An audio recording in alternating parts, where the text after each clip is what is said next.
Hi there, welcome to Social Guidance. In this video, I will show you how to run Instagram ad for a fashion brand. So for this, first of all, you need login credential of that brand. Then open the Instagram app and go to your profile. From here, you need to post a picture or a video of that fashion brand.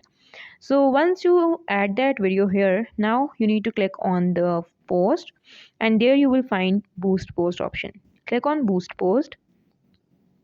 Here it will take few seconds. Okay, so now what is your goal? So we want to make a profile visit by audience. So I will go with this option. Click on next. From here you can go with suggested audience, or you can create your audience by mentioning preferred gender or age. So then click on next. From here you can set daily budget. So let's set a daily budget of $1, where you will get daily reach of 68 to 180 people. Click on next. Now enter your card detail here and then click on boost post. So an ad will run. In this way you can run ads for fashion brand. If you found this video helpful, make sure to like the video and do subscribe to our channel. Thank you for watching. Bye.